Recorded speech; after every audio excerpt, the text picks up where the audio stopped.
Birdland Tonight is your place for Orioles post-game coverage for fans by fans. All of the hosts on Birdland Tonight are Oriole fans that are either writing blogs or doing podcasts about Orioles. Head on over to birdlandtonight.com to learn more about the hosts and other shows and websites that they're a part of. And head on over to Twitter, YouTube, Facebook, and Twitch and subscribe, follow, or like, whatever the appropriate thing is, to Birdland Sports. Finally, share, retweet, and tell your friends about Birdland Tonight so that we're all joined into the conversation after every Orioles game this year. We'll see you guys in just a couple minutes. Head on over to the comment sections on Facebook and Twitch and YouTube to start interacting now. We'll see you soon.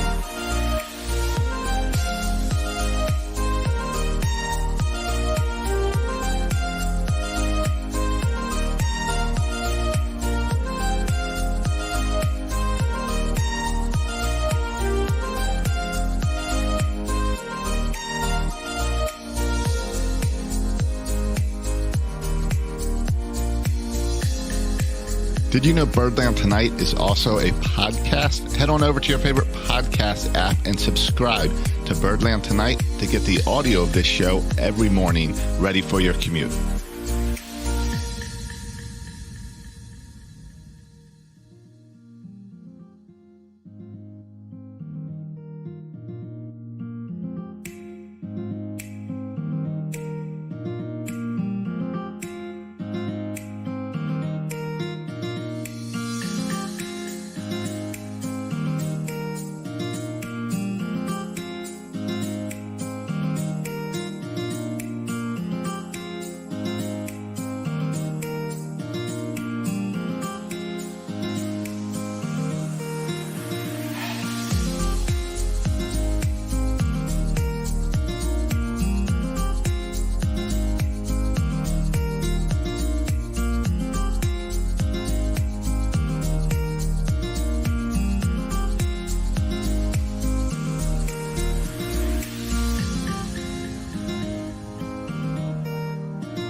Thanks for joining us.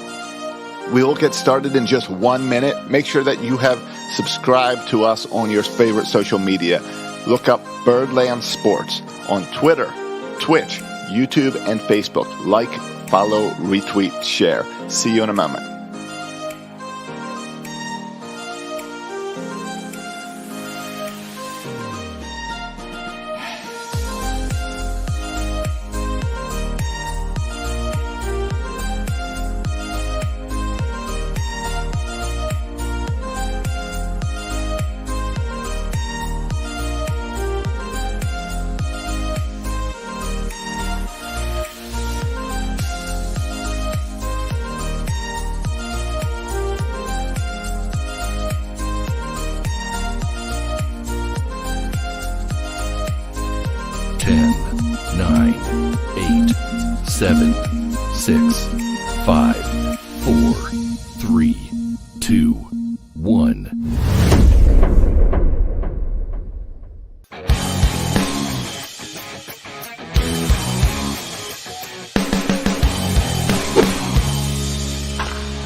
Welcome back to Birdland Tonight. I am Ryan Blake. I was joined by Josh, but he seems to have disappeared. So I'm certainly hoping that he'll make it back at some point. He just disappeared about 20 seconds ago, so we'll see what happens there. But not so lovely totals tonight. Last night was a little bit more fun as the Orioles were able to come through in the eighth inning, put some runs on the board. Tonight it was the Mariners who had a successful eighth inning. Put up a few runs and defeat the Orioles by a score of 5-2. Jorge Lopez was good until the 5th inning. Once again, that's kind of where he starts to fall apart. That's been a trend this year, unfortunately. But hey, Josh is back. Hey, we're good now. We Hey, have you.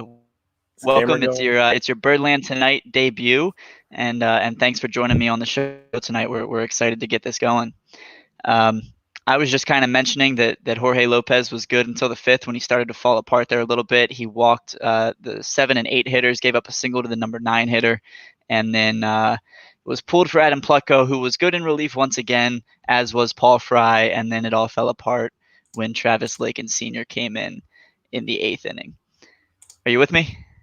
I can hear you. I don't know if my camera's really adjusting. I But I can I can see you on the screen, but you're frozen. It's all good. Well, I'm sure you'll be able to figure it out. But um, yeah, that was kind of the story of tonight. The bullpen fell apart there in the 8th. Lakins came in, couldn't seem to throw a strike, gave up a single, walked a couple guys, and then Tanner Scott came in, giving up a sac fly and then a 3-run homer to Kyle Lewis, on which DJ Stewart showed off about a 4-inch vertical in his attempt to rob that home run, but not able to come through for the bullpen tonight. The big story of the series so far, despite the Orioles being able to split the series to this point, is the inability to hit with runners in scoring position. 1 for 9 tonight. Trey Mancini with a single in the 9th inning to give the Orioles their first hit with runners in scoring position tonight. 1 for 9 tonight. 0 for 9 last night. That puts us at 1 for 18 in the series. 12 runners left on base tonight by the team. 6 last night, so 18 overall in the series, and not very good. That's not what you want to see. It's a shame when you load the bases 3 different times and you're unable to score. But unfortunately, that was the case for us tonight. A lot of walks tonight. I raved on the show last night about how important it was that the Orioles were able to walk a couple times before scoring in the 8th inning. We had the Valleca walk before Mullins go-ahead homer, and then we had Ryan Mountcastle draw a walk before Freddie Galvis extended the lead to 4. And unfortunately, tonight we were not able to capitalize on those walks. I believe it was 6 walks. I'm not entirely sure on that, but yeah, not what you want to see. Cisco up twice with the bases loaded tonight, wasn't able to come through for us. And in the first time, really just a bad at bat. He comes up after Graveman threw 4 consecutive balls to Freddie Galvis to put him on first base and load the bases.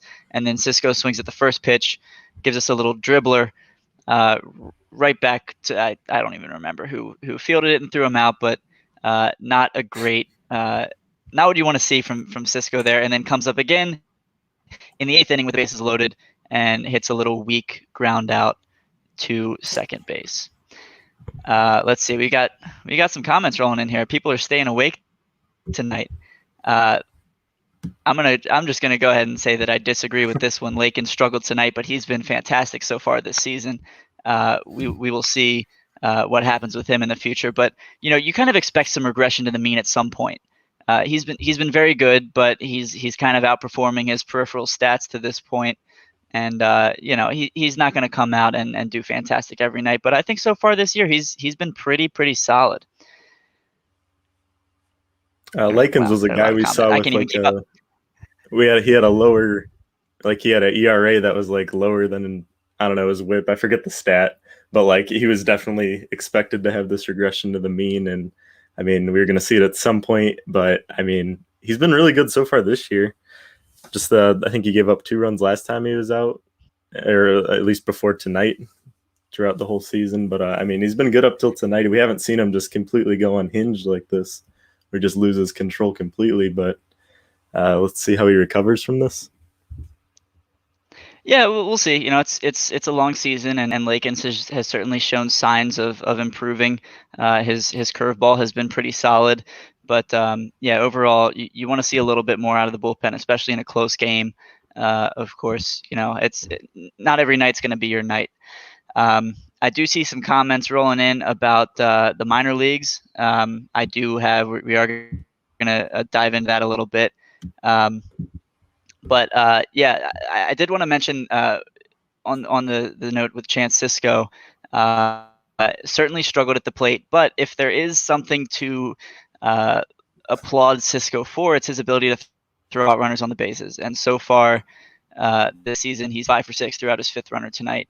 So there's something to be said about that. But that's not going to let you keep your job when you're not hitting your weight, unfortunately. Yeah, definitely. I mean, we've seen him come up in these situations throughout the entire season. I don't think he's delivered one time. I think he's 0 for 15 career with bases loaded, and adds 2 more to that tonight. It's just been a pretty poor performance at the plate from Sisco all year. On defense, I mean, outside of the runners, I think 5 for 6, like you said, on runners getting thrown out this year. His framing rates are at the bottom of the league, as is Severino. Adley can't come fast enough, as much as that kind of hurts to say, I guess. But speaking of, with 3 strikeouts in his full season professional debut at Bowie tonight, but he did catch DL Hall, who pitched very well. Again, like I said, we will dive into that shortly. I do want to get your thoughts, though, on this decision to go to Travis Lakins in the 8th. Fry came in the 7th, was able to strike out 2 batters with a runner on second, stranding Adam Plucko's leadoff double. But how did you feel about Brandon Hyde's decision to bring in Lakins in the 8th, despite Fry coming out and looking sharp and not throwing a whole lot of pitches in the 7th? Yeah, Fry threw 11 pitches going into that 8th inning there, and I don't know if they must have just saw a lefty-righty matchup. I can't remember who comes in or who came up for the Mariners that inning, but they just went to Lakins. I mean, like we've said, he's been good all season. There should be no reason to have an issue with it. But yeah, when a guy like Fry's rolling like that, it's kind of hard to justify taking him out after, especially only 11 pitches. He was lights out in those 11 pitches. So, yeah, I think it was just one of those analytical decisions where they just saw a matchup they liked better.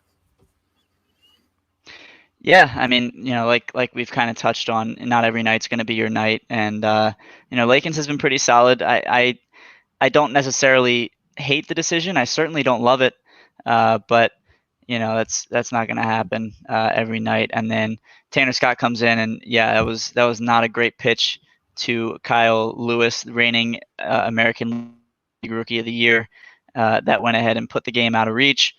Like I said, DJ Stewart with a very meager attempt to rob the home run. McDonald kind of alluded to this on the broadcast. Looked like he bumped his shoulder into the walls he was trying to go up, but DJ Stewart isn't exactly a guy I would expect to scale the wall and rob a home run, unfortunately. No, he just looked uncomfortable in right field, especially tonight. Like even routine fly balls, he kind of was getting there at the last second, and he just didn't look sharp defensively. But that's not what we have him in the lineup for, obviously. Yeah, you have a guy like him to get on base and draw some walks, and he drew 2 more tonight, which was nice to see. Again, as I mentioned earlier, the Orioles unfortunately not able to push those runs across. But again, the main story of this game was not necessarily the pitching, but the offense didn't give the pitching a shot. It's easier to pitch with a lead. You get a little bit more comfortable. It's not easy to pitch in a tie game, especially late. And we've mentioned that all the runners left on base, all the runners stranded in scoring position in this series, and that's certainly not what you want to see.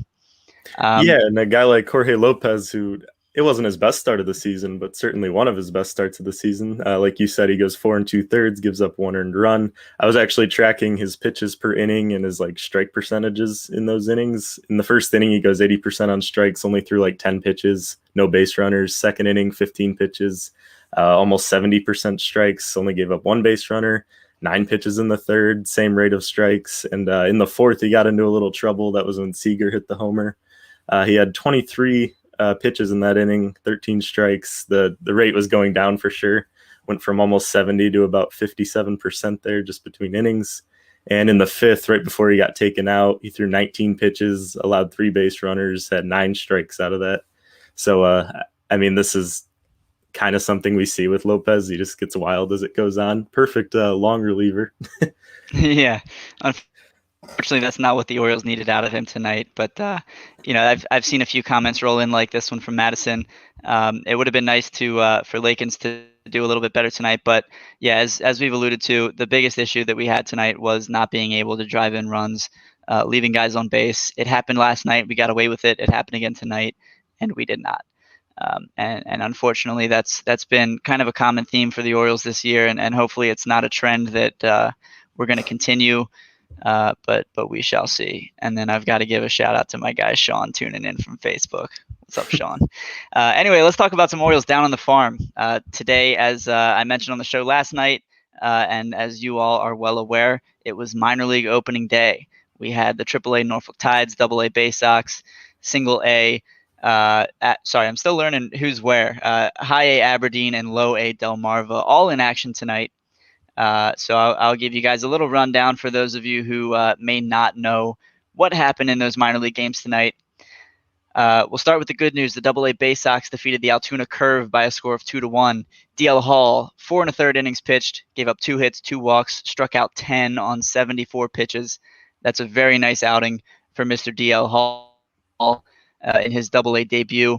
His battery mate, Adley Rutschman, Orioles' #1 prospect, #2 in baseball, according to MLB Pipeline, 0 for 5 with 3 strikeouts. Not a great full season debut for Mr. Rutschman, but let's not panic yet. Let's not call him a bust yet. I know Oriole fans are going to be quick to jump on that. They're going to say we don't want him to turn into another Matt Wieters, and I could argue that Matt Wieters was very good, but that's a discussion for a different day. J.C. Escara with the game-tying homer in the 8th to tie the Bay Sox with the Curve, and then Taron Vavra with an RBI fielder's choice in the 9th to put them ahead 2-1. Nick Vespi gets the win with 3 scoreless innings in relief. He follows me on Twitter. No big deal. Elsewhere in the minor leagues, Aberdeen with a 10-1 victory over the Wilmington Blue Rocks. Grayson Rodriguez, the starter in that game.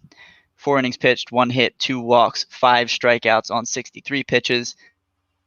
DL Hall tweeted that Grayson was hitting 101 on the gun. I'm not sure how accurate that is. Minor league guns tend to be a little on the generous side, but nonetheless, a strong outing from Grayson Rodriguez. Johnny Reiser and Kyle Stowers both with a homer. Joey Ortiz, 3 for 5, a home run shy of the cycle. Down in the Shore, the Delmarva Shorebirds and Salem Red Sox were suspended after an inning and a half because of the rain, but not before Gunnar Henderson hit a 2-run Oppo Taco over the signage out in left field. Very exciting to see. Drove in Hudson Haskin. So the Shorebirds trail the Red Sox 3-2, I believe, and I don't know what the plan is to make up that game or to fix that game, but nonetheless, it's exciting to see Gunnar make his debut with a homer like that. Not a great night for the Norfolk Tides. They fall to the Jacksonville Jumbo Shrimp. Fantastic minor league team name, by the way. 11-5 in that one. Connor Green, an inning and 2/3, 7 runs, 6 earned, 5 hits, 4 walks. Seth Mejia-Spreen and Tyler Nevin both homered for the Tides in that one. So that's a little rundown of what happened in the minor leagues tonight. I hope you all safely take advantage of opportunities to go see minor league teams. The team on the field in Baltimore is not much to write home about. That's something we knew coming into this year. But if you can get down to Bowie and see DL Hall and Adley Rutschman, if you can get down to Aberdeen and see Grayson Rodriguez, if you can get down to Delmarva, see Gunnar Henderson, there's a lot of talent in this pipeline. I highly, highly recommend going to minor league games. It's a good, inexpensive way to go see the baby birds. Josh, what's your? I feel bad. I'm kind of leaving you out because your screen's frozen, but I know you've got the audio. But what are your initial thoughts with the minor league season getting underway? I mean, it's going to be real tough for me to get to any minor league action with the Orioles this year. So I'm from Southeast Michigan, as we talked about before, and I looked up the Toledo Mudhens schedule, and they do not play the Tides the entire season. So I will have a lot of trouble getting to those ones, but I'll certainly be keeping up on it. I love minor league baseball. There's just a lot of great things that minor league baseball has that the MLB does not seem to have. Just a different element of fun to the game, different vibe at the ballpark. I love it. It's great to see all these Orioles prospects out there playing. It's been 2 years since we've seen like these live box scores and everything like that. Like the alt site, you'll get some like mysterious, someone screenshots the box score of the game at a alt site game against, I don't know, the Nationals. And you'll be like, oh man, Jahmai Jones had 3 hits tonight. And we should think about calling that guy. But no, now we get to see like actual footage, and it's definitely going to be a lot nicer than just looking at alternate site mystery. Well, hopefully Heston Kjerstad can kind of get on a roster here sooner rather than later. Yeah, it's exciting to finally see some game action there, and I got to pull up this comment because it did make me laugh. Yes, I did recap your comments, but to be fair, your comments were a recap of the notes that I already had for the show tonight. But I appreciate you chiming in there. I'm sorry to steal your thunder, but I did plan on talking about all of those things. So anyway, Josh, I did want to ask you, there's been a little bit of debate. I've seen different rankings. Grayson Rodriguez is generally considered the Orioles' number 2 prospect. I've seen a couple publications that have DL Hall ranked higher, specifically that of Mr. Keith Law. And so I did ask you, between the two, who do you consider the Orioles' top pitching prospect? I want to say Grayrod. I mean, if that 101 is true, I mean, there's not a lot of guys in baseball that can throw 101, especially as I think he's a 22-year-old. It's pretty hard to find. I do like DL Hall a lot. I mean, a lefty that throws hard as well. He had a good night tonight, 10 Ks in 4.2 innings, I think is what it was. And I mean, just having 2 guys like this in the system is kind of a rare find. You don't see a lot of good young pitching that is this close to MLB ready and looks this high end. And but I will take Grayrod over DL Hall as much as I like the hard throwing lefty. I think he touched 97 tonight. Yeah, he was looking good, and I have to agree with you. I do think I like Grayson overall, and I guess my biggest reason for that would be that I think Hall walks a few too many guys. With that being said, I can't help but fall in love a little bit with some of these videos that DL Hall has posted this offseason and this spring, with him throwing some bullpens at training facilities and showing off the spin rate on his fastball and his slider. And, I got to say, he's growing on me. And if he can limit the walks a little bit, I think the Orioles are working with something really special there in DL Hall. Yeah, for sure. And I love the rapport going on between these guys. DL Hall was like adding Grayson Rodriguez on Twitter today and a couple different things, just hyping each other up. And you like to see that from your younger guys, just a little interaction. We had like Rutschman, McKenna, and one of the other prospects who are all playing COD at some point in the offseason. It's just always fun to see those guys interacting, even though they're on different levels and different teams. Yeah, no doubt. It's fun to see a little bit of a rapport there. On the major league side, you've got Cedric Mullins and Austin Hayes, who are really good friends and always backing each other up. And I'm kind of hoping that in a couple years, DL Hall and Grayson Rodriguez will have a similar relationship to Manny Machado and Jonathan Scope. Those were my guys. I wanted that bromance to live together in Birdland for a long time, and unfortunately, that wasn't able to happen. I hope we don't make similar mistakes with this new revamped front office. And I think there are exciting times coming in Birdland. So we'll see. But there's a lot of guys to be excited about. Like I said, go out and see some minor league games. It's absolutely worth it. You sit close, you can hear everything. The food's pretty cheap. The tickets are cheap. You can sit down with the scouts and get some of their opinions. I cannot more highly recommend going out to a minor league baseball game. And now that the season is underway, first time we get live games in quite some time, you got to do it. I know, Josh, I'm sorry you already said you're not going to be able to, unfortunately. But if you make it out this way, you gotta make your rounds and see some teams, because we're lucky here in Baltimore to have all of our affiliates so close. Not every team can say that that all 4 of their minor league affiliates are within driving range, and the Orioles can say that.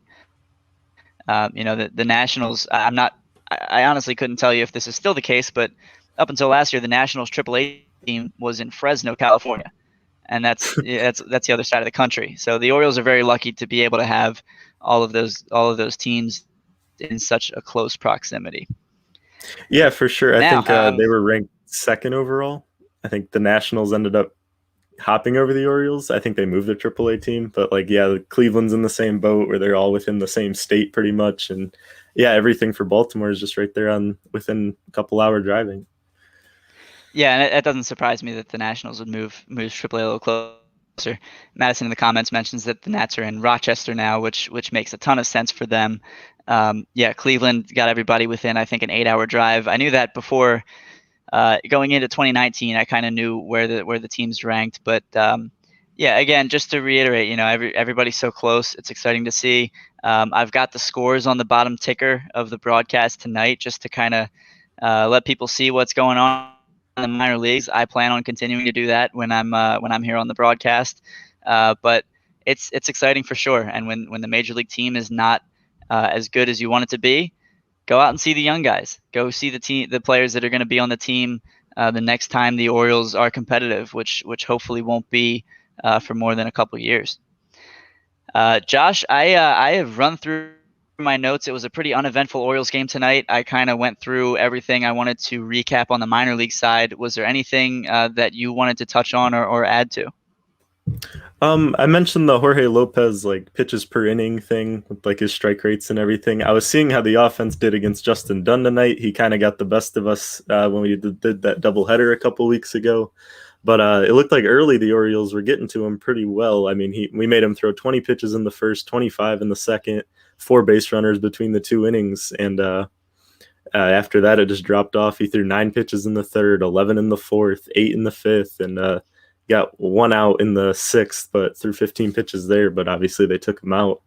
But yeah, right when it was starting to look up for the Orioles offense, I mean, even if you're not getting hits, if you're getting that starter out of the game early, burning that Mariners bullpen, which is one of the best in baseball as of right now, that goes a long way over the course of a series. Yeah, absolutely. And you want to make guys work. You want to draw some walks like the Orioles were able to do tonight. But you've got to be able to across, and the Orioles unfortunately not able to do that tonight. Hopefully the Orioles will take the rubber match tomorrow. I believe it's a 4:10 game tomorrow afternoon against Seattle, and I'm not sure who will be on the call for Birdland tonight. I think we are all still trying to figure that out.